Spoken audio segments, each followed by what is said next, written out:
Hello everyone, welcome to my channel. So आज के इस वीडियो में हम कुछ बेसिक पैटर्न प्रॉब्लम को डिस्कस करेंगे। बिना टाइम वेस्ट किए चलिए शुरू करते हैं अपना पैटर्न। ये जो पहला पैटर्न है, मैं आपको एक चीज़ बताना चाहता हूँ। बेसिकली हम कभी भी पैटर्न को लिखते हैं तो वो हमेशा नेस्टेड फॉर लूप के अंदर होता है। वाई फॉर लूप, देखिए फॉर लूप और वाइल लूप में पहला डिफरेंस ये है, वो नेसेसिटी के ऊपर डिपेंड करता है, आपकी ज़रूरत के हिसाब से।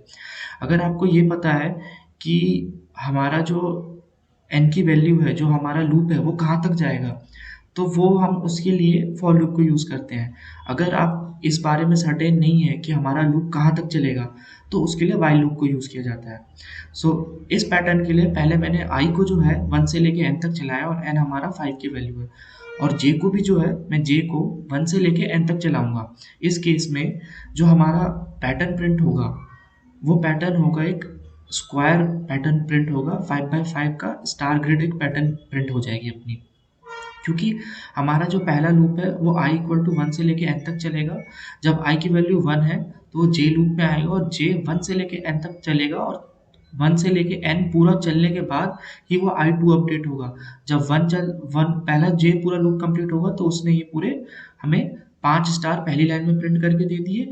एंड जब j i इक्वल टू 2 होगा तो फिर से j चलेगा, जो कि 1 से लेके n तक चलेगा, जिस केस में हमें फिर सेकंड लाइन प्रिंट होकर मिल जाएगी। इस वे में हमें ये पूरा एक स्क्वायर स्टार पैटर्न ग्रिड मिल जाएगा। और अगर हम इसी में इसके इनपुट को चेंज करके j इक्वल टू आई कर देंगे तो हमें ये जो पैटर्न है फिर ये डिक्रीजिंग ऑर्डर में मिलने लगे। भी j की वैल्यू अब 2 हो गई तो ये सिर्फ नेक्स्ट लूप में हमें सिर्फ 4 वैल्यू के लिए चलेगा, फिर उसके नेक्स्ट में सिर्फ 3 के लिए, फिर उसके नेक्स्ट में 2 के लिए, और उसके नेक्स्ट में फिर 1 के लिए चलेगा। अब अगर हम यहीं पे इस आई लूप में जो हम हैं, जे लूप में जो हम हैं, जे को हम कर देंगे अपडेट। जे की हम स्टार्टिंग करेंगे 1 से और जे को हम रन करेंगे आई तक। तो जब हम ऐसा करेंगे तो ये जो ट्रायंगल अभी आप आउटपुट में देख रहे हो ये इन्वर्ट हो जाएगा, क्योंकि अब हो क्या रहा है कि जे जो है उसकी जो वैल्यू है वो 1 से स्टार्ट हुई और वो आई तक ही चल रही है। तो फर्स्ट लूप में ये एक बार प्रिंट होगा, सेकेंड लूप के लिए आई जब 2 है तो जे 1 से लेकर 2 तक चलेगा, थर्ड लूप में जब आई इक्वल टू 3 है तो 3 तक चलेगा। तो लाइक दैट ये ऐसा होगा। अब अगर हम जे को एन से स्टार्ट करें और जे की वैल्यू तब तक चलाए जब तक ये 1 नहीं हो जाती, और जे को हम माइनस माइनस कर देंगे, तब इस केस में ये फिर से एक रेक्टेंगल होगा, क्योंकि हुआ वही कि फॉर फर्स्ट वैल्यू आई की फर्स्ट वैल्यू के लिए एन मतलब 5 से स्टार्ट होके हम टू दी एंड 1 तक जा रहे हैं। तो ये हर लूप में जो जे की वैल्यू है वो 5 से लेके 1 तक जाएगी, तो हर लूप में सारे हमें 5 स्टार मिल जाएंगे। तो ये फिर एन क्रॉस एन का हमें स्क्वायर मिल जाएगा। नाउ अब हम जे को जो है अपडेट करेंगे और हम जो है जे की वैल्यू जो है स्टार्ट करने वाले हैं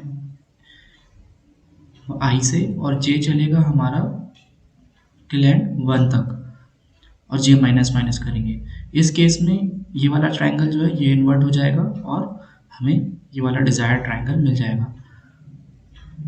नाउ अगर हम इसी कोड में स्टार के बदले में आई या जे का कॉम्बिनेशन लिख दे तो उस केस में हमें क्या होगा कि नंबर्स प्रिंट होना स्टार्ट हो जाएंगे। जो i इक्वल टू हमारा 1 है तो वो 1 प्रिंट करेगा, i2 है तो 2 प्रिंट करेगा, j अगर हमारा 1 2 3 4 चल रहा है तो 1 2 3 4 जहाँ जहाँ j यूज हुआ है वहाँ j प्रिंट करेगा।